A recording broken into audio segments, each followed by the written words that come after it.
Welcome back to the deep dive. Ready to explore some quantum computing stock. We've got this report called Best Quantum Computing Stocks 2025. And we're going to dive into the strengths, weaknesses, all that good stuff of some of these major players. So first up is IonQ. You probably heard of them. They've had like over 102% revenue growth year over year. Yeah, that's a standout for sure, especially in the quantum space. That's a lot. So what makes them a company to watch?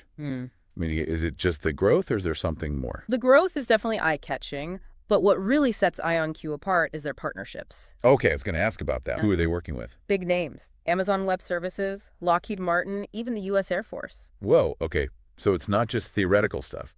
They've got real-world applications lined up. Exactly, and those partnerships bring credibility. It shows that IonQ's technology is ready for prime time. Makes sense. Now I got to ask about this trapped ion thing I keep seeing. Ah, yes. Their approach to quantum computing. Can you break that down for me? What is a trapped ion and why does it matter? Sure. Basically, IonQ uses individual atoms as their qubits. QUBTs, those are the quantum bits, right? Yes, and they trap these atoms using electric fields.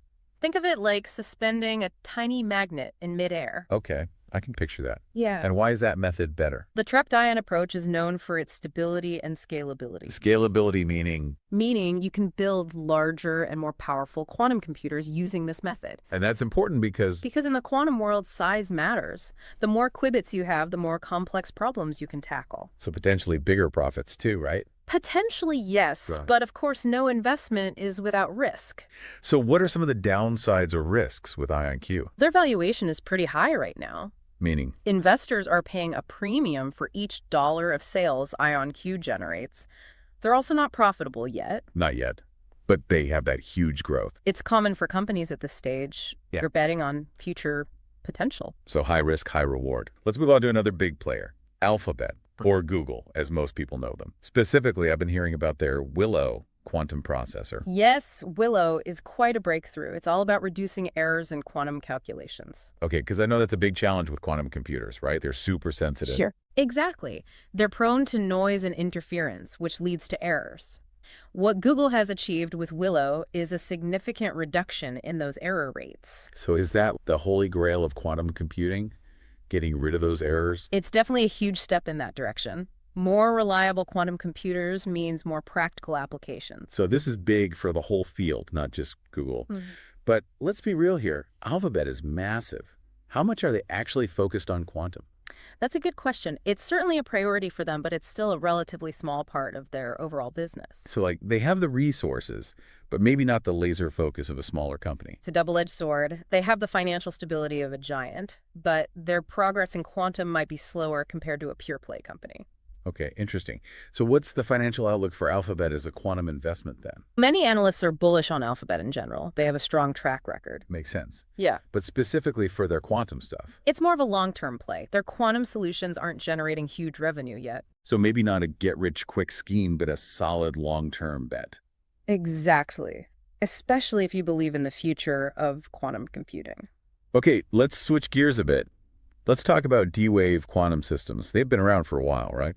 Yeah, they're the veterans of the quantum world. And their stock has been on a roller coaster. Didn't it go up like over 1,000% last year? It did. There was a lot of buzz around D-Wave. So what's the story there? Is it all hype or is there something real behind it? There's always some hype in a hot new sector like this. But D-Wave does have some unique strengths. Like what? They specialize in a type of quantum computing called quantum annealing. Okay, I'm going to need you to explain that one. What is quantum annealing? Imagine you have a problem with a ton of possible solutions, like finding the best route for a delivery truck or optimizing a financial portfolio. Okay, lots of possibility. Right, quantum annealing uses quantum computers to quickly find the best solution among all those options. So like a super-powered search engine for optimization problems. Exactly, and they've been a leader in making this technology accessible through their quantum computing as a service platform. So they're making quantum computing available to businesses. Exactly. Companies can access D-Wave's quantum computers remotely through the cloud. No need to build their own expensive infrastructure. Smart. But what about the risks? We talked about IonQ's valuation and profitability. What about D-Wave? Similar story. Their valuation is high relative to their revenue, and they're not profitable yet. So another high-risk, high-reward situation. Seems to be a theme here. It does. Quantum computing is still in its early stages. Lots of potential, but lots of uncertainty as well. Okay, good to know. Now, for our next company, let's talk about Quantum Computing Inc., or QUBT, as it's known on the stock market. They've had a crazy run-up in their stock price, but their revenue is still tiny. Yeah, QBTS is a classic example of a company riding the wave of hype. Their stock has risen almost 2,000% in the past year, which is mind-blowing. Wow, 2,000%. But you're saying their revenue doesn't match that hype? Not even close. Their actual revenue is minuscule compared to their market cap, which is over $2 billion. So basically, investors are betting on future potential rather than current performance. Exactly. It's a highly speculative investment. Some analysts believe QUBT's technology could be disruptive, but they haven't proven it yet. So definitely one for those with a high-risk tolerance. Absolutely. It's a gamble whether they can turn their vision into a profitable reality. Okay. Our final company in this quantum lineup is Rigetti Computing. They've also seen a big jump in their stock price, but their financials are a bit shaky. Yeah, Rigetti is an interesting case.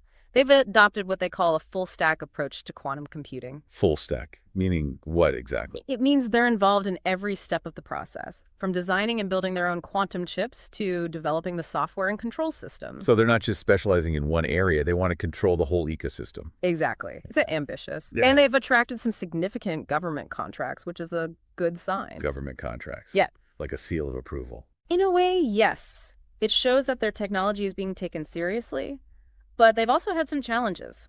Like what? Their revenue has actually declined in recent quarters, and their debt-to-cash ratio is a concern. Okay, debt-to-cash ratio. Explain that one for me. It basically measures a company's ability to pay off its short-term debts with the cash it has on hand. So a high ratio is bad. It can be a sign of financial strain. In Rigetti's case, it's something investors should definitely consider. So again, lots of potential, but some red flags to watch out for. Exactly. It's a mixed bag with Rigetti. Investing in quantum is not for the faint of heart. It's volatile, lots of unknowns. Do your research, understand the risks. Don't just jump in because of the hype. Exactly. What are some key takeaways for investors who are considering quantum stocks? First, volatility is key. These stocks can swing wildly, so think long term. Don't expect to get rich quick. Second, know your risk tolerance. Quantum is still emerging. Some of these companies might fail. So don't invest more than you can afford to lose. Exactly. And diversification is crucial. Huh? Don't put all your eggs in one basket. Spread the risk. Consider multiple companies or look into quantum-focused ETFs. Those are like baskets of quantum stocks, right? Exactly. And remember, past performance doesn't guarantee future results. Just because a stock went up 1,000% last year doesn't mean it'll keep going up. Right, quantum is unpredictable. So stay informed, do your research, and be prepared for a bumpy ride. What trends are you watching that could shape the future of quantum computing? One that's really interesting is how quantum computing is converging with other big technologies, like AI, for example. AI, artificial intelligence. Yeah. Imagine AI algorithms running on quantum computers. They could analyze massive data sets and solve incredibly complex problems way faster than anything we have now. So it's not just about the quantum computers themselves. It's about how they work with other tech. It's like a whole ecosystem of innovation, and quantum is at the heart of it. Okay, what else is on your radar? Another trend is the development of better quantum programming tools. Right now, it's a pretty specialized field. Yeah, I've heard it's really hard to program these things. It is. But as the technology gets more mature, we'll see more user-friendly tools. So more people can get involved. Exactly. That's key for widespread adoption. And of course, there's the ongoing push for fault-tolerant quantum computers. We talked about those errors, how sensitive they are. Researchers are working hard to develop techniques to reduce those errors and make the systems more reliable. Because reliability is key. If you can't depend on the technology, it won't really take off. Exactly. And as those quantum computers get more reliable and easier to use, the applications will just explode. We touched on some of those applications. Personalized medicine, new materials, unhackable communication. On that note, we want to thank you for joining us on this deep dive into the world of quantum computing. We hope you found it informative and maybe even a little bit inspiring. It's been a pleasure sharing these insights with you. And as always, we encourage you to keep exploring, keep asking questions, keep diving deep. Until next time.